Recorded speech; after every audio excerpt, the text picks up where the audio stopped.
Hello, ladies and gentlemen. Welcome to Alberta News and Views. The tariff talk is hitting Canada hard.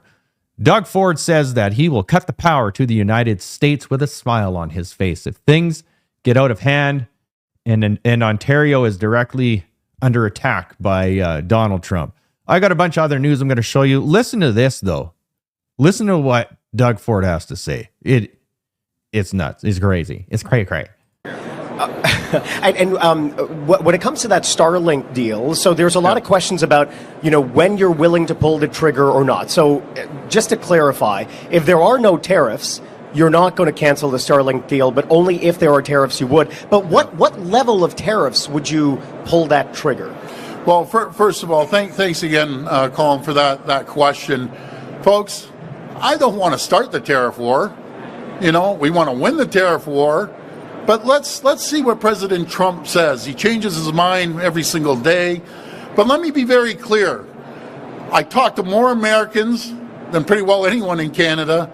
I talk to governors, senators, congresspeople. Not one single American said it's a great idea to attack our closest friends and cherished allies. Not one governor, not one senator, not one congressperson, Republican or Democrat, say it's a great idea to attack your largest customer. Who attacks their largest customer? And they're our largest customer. It doesn't make sense. Yes, will it hurt us? Definitely it'll hurt us.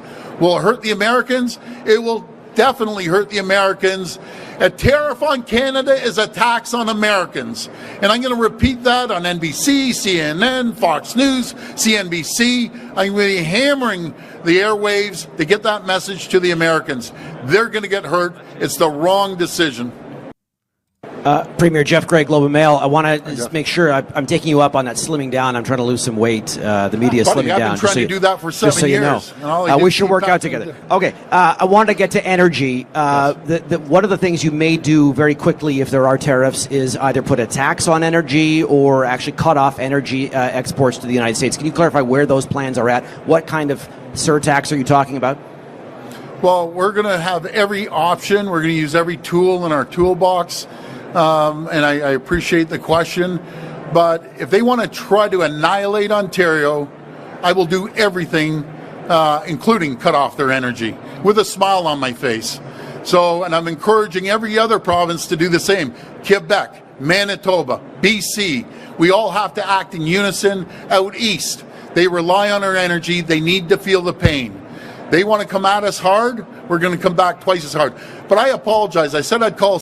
This reminds me of the White House visit with Zelensky and J.D. Vance and Donald Trump. Canada, sadly, is playing a game, and we do not have any cards at the table. They say that we have all of this leverage. We do. We got some leverage for sure. But will it last? Is it leverage that can bring us out on top? Absolutely not. And every single economist expert says that. In the short term, we might be able to do a little bit of damage. Both countries will adapt. Canada will always come out way worse off. Way worse off. All you have to do is look at your fridge. Look at what you're driving. Look at what you're doing with your job and your life. Canada is so dependent on the United States. Doug Ford even says that. He says, Canada spends $1 bazillion buying and trade from the United States. That's not a win. We are so dependent on them that all Donald Trump needs to do is just squeeze a little bit, and we are hurting. We are hurting big time. Canada has just been dragging its heels. It's been doing nothing to become this great country forever, and it's all by design. For at least 40 years, it is all by design. All you need to do is just look up some documentaries on Canada, especially one that's called The Illusion. Canada, The Illusion. Watch that. It's great. It breaks it all down. Here is Rupa Subramanya. She's a former columnist, National Post. She's got great stuff. Very, very smart. She says it's called Economics 101. A small economy imposing tariffs only screws itself. She's talking about Canada. So retaliation will doubly harm us. But no politician in Canada has the guts or perhaps even the knowledge of economics to say this to Canadians. The best response is not to respond. We need to see what is going to happen. We need to still negotiate and see what he wants or what we can do. It makes Canada look weak because we are. We have been put in this position by shit politicians in government for at least 40 years. This is the result. This is what happens. This is why you build up a military. This is why you have national pride. This is why you create patriots. That's why you have a national identity. That's why you don't say you don't have one. Seriously. Whatever economic harm the U.S. experiences could lead to the tariffs being canceled or even reduced. Firing off our own tariffs is shooting ourselves in the foot. And that's dumb. Continuing on. Trump says he believes Russia and the people of Ukraine are willing to make a deal, but that Zelensky is not. Trump warns Zelensky that he won't be around very long if he is not willing to make a peace deal. I watched a short clip with Zelensky today, speaking in wherever, someplace in Europe. And in Ukrainian, he was saying that once NATO is implemented, then his job is done. That is literally what he said. And we all know it.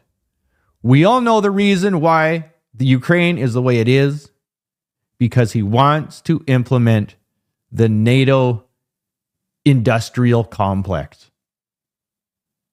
Seriously, listen to Donald Trump. Everybody has to get into a room, so to speak, and we have to make a deal. And the deal can be made very fast. It should not be that hard a deal to make. It could be made very fast. Now, maybe somebody doesn't want to make a deal. And if somebody doesn't want to make a deal, I think that person won't be around very long. That person will not be listened to very long because I believe that Russia wants to make a deal. I believe certainly the people of Ukraine want to make a deal. They've suffered more than anybody else. Same thing. Zelensky is nothing without European support, and especially the United States supporting them with their military. Oh, yeah, and by the way, Donald Trump has ended military aid, guns and stuff to Ukraine. I just read that like an hour ago. Tulsi Gabbard was on Joe Rogan, said the exact same thing. It is all about NATO expansion. It's pretty obvious. Continuing on. Marine Le Pen says we cannot give NATO membership to Ukraine. Similarly, Ukraine's accession to the European Union is unquestionably against our interests. Support for these memberships is a major risk for peace.